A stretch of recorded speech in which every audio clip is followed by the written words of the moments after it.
जॾहिं खां तूं नाहे मिलियो कोने मूंखे चैन करार। हर हर तोखे यादि करे रोअंदो आहियां ज़ारो ज़ार। सच चवां तो मरी वेंदो साईं चिन न मूंखां पंहिंजो प्यार। सच चवां तो मरी वेंदो साईं चिन न मूंखां पंहिंजो प्यार। जॾहिं खां तूं नाहे मिलियो कोने मूंखे चैन करार।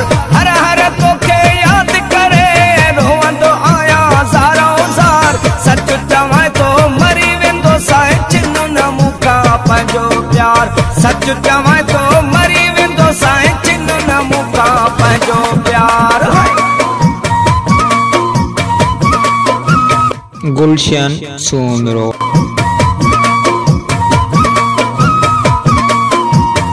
तोखे सारे सारे तुझो आशिक वञे न गुज़ारे। तुझी जुदाई थी मारे कर को कुर्ब करी बख्शते ओ सोना।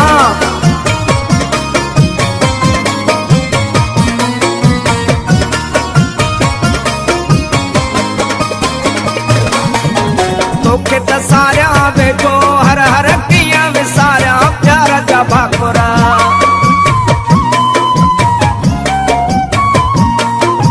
तोखे त सारिया वेठो हर हर कीअं विसारिया प्यार जा भाकुरा। तोखे त सारिया वेठो हर हर कीअं विसारिया प्यार जा भाकुरा। हालो अची ॾिस तूं दिल भर विसरी वियो आहे सिंगार। हर हर तोखे यादि करे रोअंदो आहियां ज़ारो ज़ार। सच चवां तो मरी वेंदो साईं चिन न मूंखां पंहिंजो प्यार।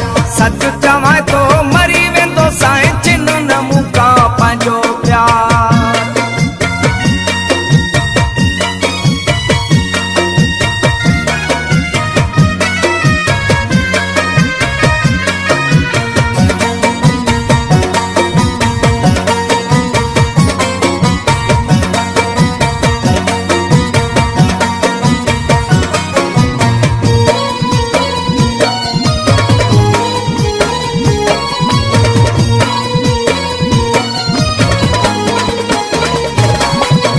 रब के मने का त घड़ी मूंसां मिलण ले आओ लड़ी।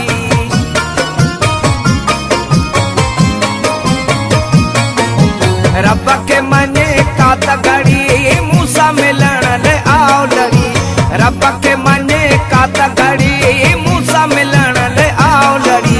अंदर मुंहिंजो वियो सड़ी नथो थे तुंहिंजो दीदार। हर हर तोखे यादि करे रोअंदो आहियां ज़ारो ज़ार। सच चवां तो मरी वेंदो साईं चिन न मूंखां पंहिंजो प्यार। सच चवां तो मरी वेंदो साईं चिन न मूंखां पंहिंजो प्यार।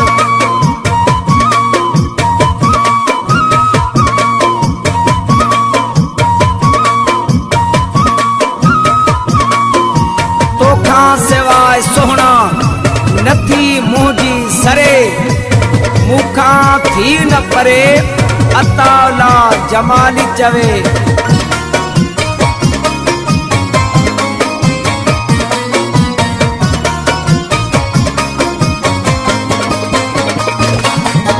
करी बख्श का थी न परे इंजण जी थी कान सरे।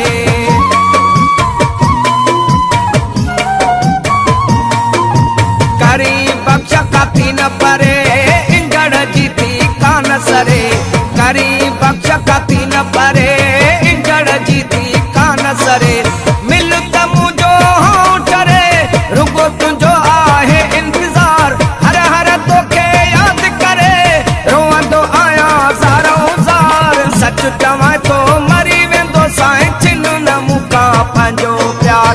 सच चवां तो मरी वेंदो साईं चिन न मूंखां पंहिंजो प्यार। जॾहिं खां तूं नाहे मिलियो कोने मूंखे चैन करार। हर हर तोखे यादि करे रोअंदो आहियां ज़ारो ज़ार। सच चवां तो मरी वेंदो साईं चिन न मूंखां पंहिंजो प्यार। सच चवां तो